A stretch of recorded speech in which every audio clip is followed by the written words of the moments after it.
नारायण नारायण नारायण लक्ष्मी नारायण नारायण नारायण सब जग नारायण नारायण नारायण सब जग नारायण नारायण नारायण हरे भजन बिना सुख शांति नहीं हरि भजन बिना सुख शांति नहीं प्रभु भजन बिना भव पार नहीं प्रभु भजन बिना भव पार नहीं श्रीमन्नारायण नारायण नारायण श्रीमन्नारायण नारायण नारायण भगवान नारायण नारायण नारायण भगवान नारायण नारायण नारायण बोल श्री नारायण भगवान की जय बोल सदगुरुदेव भगवान भगवान की जय सूरदास ने एक पद लिखा है, ऊधा मन माने की बात दाख छुआरे छाण अमृत फल विष की राह विष खात ऊधो मन माने की बात जो चकोर कोई दे कपूर को तज अंगार घात और मधुप करत घर कोड़े काठ में बंधत कमल के पात उधो मन माने की बात जो पतंग हित जाने अपनो दीपक सो लिपटा सूरदास जाको मन जासु ताकुन सोई सुहात उधो मन माने की बात कायक है अपने अपने मन की जैसी वो के मन में होती है वही उसकी कल्पना करनी, चाहे जैसे अभी सब विपरीत बात है। पतंगा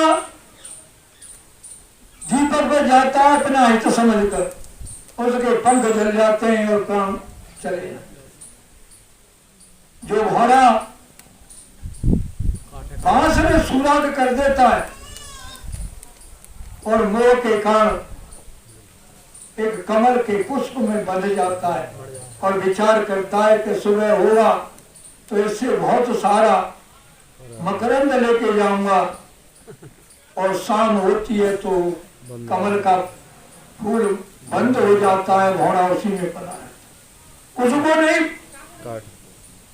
चुप मोह के कारण और सुबह हाथी आता है उसे फूल को चला जाता है अपने प्राण। ऐसे ये जो जीव है अपना इस संसार में हित समझकर कि मेरा इसी में कल्याण है और उसी में ही फंस जाता है और अपना पूरा जीवन व्यतीत कर देता है, चला जाता और उसका कुछ हाथ नहीं आता और इतना ज्ञान है उसे, सब जानते हुए भी क्योंकि इसमें एक विवेक बुद्धि भी है मनुष्य में, पर विवेक उसका इतना कुंठित हो जाता है मोह के कारण, उस विवेक को समझता है, कहता भी है और सुनता भी है, पर उस मोह के कारण उसका जो ज्ञान इतना कुंठित हो जाता है, पर वो ऐसा समझता है कि ये जो संत ये शास्त्र तो हमें बर्बाद करने के लिए, हम तो मिट जाएंगे, हमारे तो सब नष्ट हो जाएगा। अभी अभी महाराज जी बता रहे थे कल कि देखो सब शास्त्र यही कहते हैं कि दान धर्म भागी, धन की 3 गतियां दान भोग और नाश, और अब ऐसी बुद्धि हमारी हो गई है, पहले भोग बचे तो दान कर दे और नाश को तो रहना ही रहेगा। तो ज्यादातर नाश की इकट्ठे करने के लिए हमारी प्रवृत्ति बन गई। हम ऐसा विचार करते हैं कि हम इतना इकट्ठा कर जाए ये सब संपत्ति हमारी हो जाए। राजा महाराजा सब आए और चले गए, किसी के साथ कोई कुछ गया तो हमारे साथ क्या जाए। अगर हमें समझ लें कि हमें, क्योंकि ये विवेकी प्रधान है विचार करने से, तो तुलसी बाबा ने कितनी बात बढ़िया कही कि सुनाऊ तात जी अखत कहानी और समझत बने न जाए।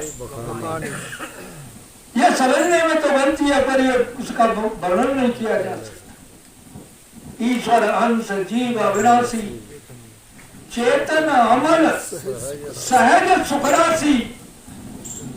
जो ईश्वर का अंश जो जीव है वो अविनाशी है, चेतन है, उसमें कोई किसी प्रकार का मल नहीं, अमल है और सुख की राशि है। फिर ऐसा होते हो भी सो माया बस और भया गुसाई और बंधो कीर बंदर की नाई। तोता और बंदर की तरह ऐसा बंध जाता है कि जैसे उदाहरण देते हैं कि एक दो डंडे गाड़ के उसमें एक तार बांध के और बहेलिया पंगोली पोली उस पर तार पर रख देता है और नीचे अनार के दाने डाल देता है। तोता आता है, तोता का स्वभाव है पहले किसी डाल पे बैठा था, तोता उस तार पे बैठता है और वो पंगोली घूम जाती है और उसे जकड़ के पकड़ लेता है और चै चै मचाता है कि मुझे किसने पकड़ा। क्या तोते को किसने पकड़ा? ऐसे ही बंदर छोटे मुंह की जो सुराई होती है, एक मट्टी का मटका होता है और उसमें चना के दाने डाल देते हैं और उसमें से हाथ को खोल देता है और फिर चना की मुट्ठी भर, अब मुट्ठी भर लेता है और उसको खींचता है, अब मुट्ठी निकलती नहीं और कहता है मुझे किसी ने पकड़ लिया। बंदर पकड़ने वाला आता है, उसमें दो डंडे देता है उसको।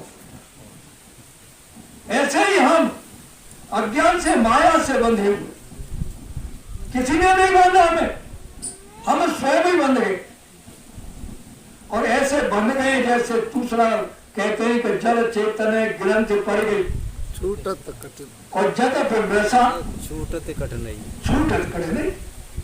अब जब छूटी है फिर कठिनता से कैसे छूटे? तो कहते हैं जड़ चेतन में पहले तो गांठ ही नहीं पड़ती, पर वो गांठ होती है अज्ञान की, और अज्ञान की गांठ वो अज्ञान से ही खुलना चाहता है। अगर उसे बोध हो जाए, समझ ले, बस इतना ही तो समझना, जैसे ये कपड़ा है और इस कपड़े में ये गांठ दे दी है? और दूसरी गांठ दे दी, तीसरी गांठ दे दी, गांठ देते गए। अब इनसे ये पूछे जाओ क्या गांठ है, तो कोई दो बतावे, कोई तीन बतावे। अच्छा ये कपड़ा थे भिन्ने गांठ का कपड़े या गांठ? कपड़े गांठ नाम की कोई वस्तु है? अगर इसमें से कपड़ा निकाल दिया जाए तो गांठ है? कपड़ा ही कपड़ा। ऐसे ही सब उदाहरण देते हैं कि सोने के बने आभूषण सोना ही सोना है, मिट्टी के बने पात्र सब मिट्टी मिट्टी है। पर अज्ञान से हमारी जो दृष्टि है वो आभूषण दृष्टि है, वर्तन दृष्टि है। अगर ये हमारी समझ में आ जाए कि यहाँ आभूषण नाम की कोई वस्तु नहीं, जो हमारी बुद्धि में भरा हुआ है। कोई जमींदार थे तो उनके घर जेवर फेवरी था, तो किसी संत ने आके कहा कि महाराज हमें बहुत आवश्यकता है, हमें एक तोला सोना मिले और आपके घर है हमें दे दो। तो कहने लगे तो अगर महाराज हमारे घर होगा तो निश्चित देंगे, जरूर देंगे। और वो पूरे अपने घर में गए, उन्होंने अपनी बहू से बेटी से सबसे कहा कि बेटा एक तोले सोना दे दे। एक संत आए मान ले, अब पूरे घर में डोले पर उन्हें कोई सोना ही न मिले, हतीना ने दिया सोना। तो उन्हें कि महाराज सोना होता तो हम जरूर देते, सोना नहीं।